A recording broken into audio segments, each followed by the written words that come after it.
Praise the Lord. പുറപ്പാട് പുസ്തകം 19 അധ്യായം 1 മുതൽ 25 വരെയുള്ള തിരുവചനങ്ങൾ. ഇസ്രയേൽ മക്കൾ മിസ്രയീം ദേശത്തു നിന്ന് പുറപ്പെട്ടതിൻ്റെ 3-ാം മാസത്തിൽ അതേ ദിവസം അവർ സീനായ് മരുഭൂമിയിലെത്തി. അവർ രഫീദീമിൽ നിന്ന് യാത്ര പുറപ്പെട്ടു സീനായ് മരുഭൂമിയിൽ വന്നു. മരുഭൂമിയിൽ പാളയമിറങ്ങി. അവിടെ പർവ്വതത്തിനെതിരെ ഇസ്രയേൽ പാളയമിറങ്ങി. മോശ ദൈവത്തിൻ്റെ അടുക്കൽ കയറി ചെന്നു.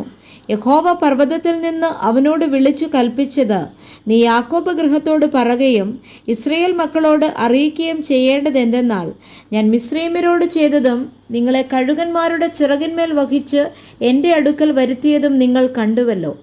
ആകയാൽ നിങ്ങൾ എൻ്റെ വാക്ക് കേട്ട് അനുസരിക്കുകയും എൻ്റെ നിയമം പ്രമാണിക്കുകയും ചെയ്താൽ നിങ്ങൾ എനിക്ക് സകല ജാതികളിലും വെച്ച് പ്രത്യേക സമ്പത്തായിരിക്കും. ഭൂമിയൊക്കെയും എനിക്കുള്ളതല്ലോ. നിങ്ങൾ എനിക്ക് ഒരു പുരോഹിത രാജത്വവും വിശുദ്ധ ജനവും ആകും. ഇവ നീ ഇസ്രയേൽ മക്കളോട് പറയേണ്ടുന്ന വചനങ്ങൾ ആകുന്നു. മോശ വന്ന് ജനത്തിൻ്റെ മൂപ്പന്മാരെ വിളിച്ചു. യഹോവ തന്നോട് കൽപ്പിച്ച ഈ വചനങ്ങളൊക്കെയും അവരെ പറഞ്ഞു കേൾപ്പിച്ചു. യഹോവ കൽപ്പിച്ചതൊക്കെയും ഞങ്ങൾ ചെയ്യുമെന്ന് ജനം ഉത്തരം പറഞ്ഞു. മോശ ജനത്തിൻ്റെ വാക്ക് യഹോവയുടെ സന്നിധിയിൽ ബോധിപ്പിച്ചു. യഹോവ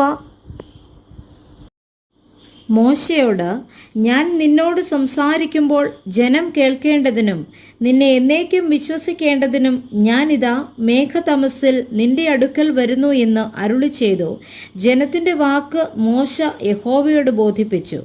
യഹോവ പിന്നെയും മോശയോട് കൽപ്പിച്ചത്, നീ ജനത്തിൻ്റെ അടുക്കൽ ചെന്ന് ഇന്നും നാളെയും അവരെ ശുദ്ധീകരിക്കുക. അവർ വസ്ത്രമലക്കി 3-ാം ദിവസത്തേക്ക് ഒരുങ്ങിയിരിക്കട്ടെ. 3-ാം ദിവസം യഹോവ സകല ജനവും കാണുകെ സീനായ് പർവ്വതത്തിൽ ഇറങ്ങും.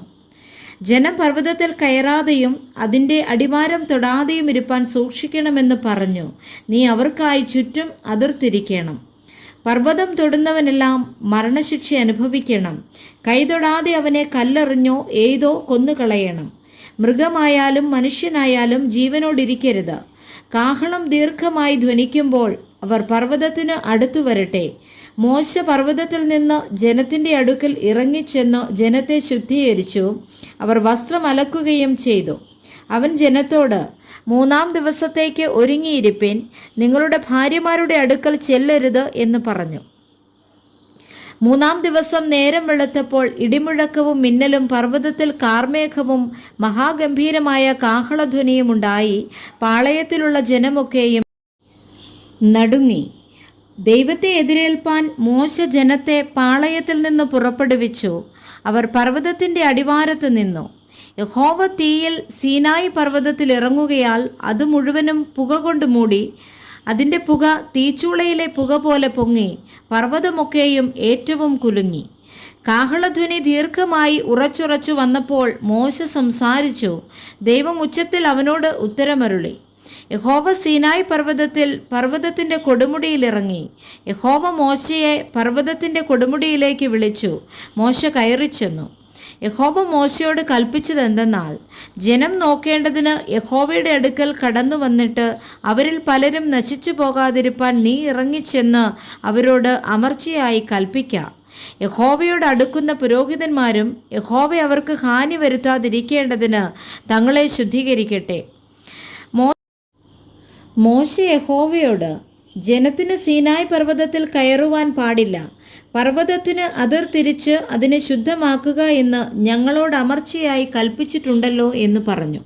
യഹോവ അവനോട്, ഇറങ്ങിപ്പോക, നീ അഹരോനുമായി കയറി വരിക.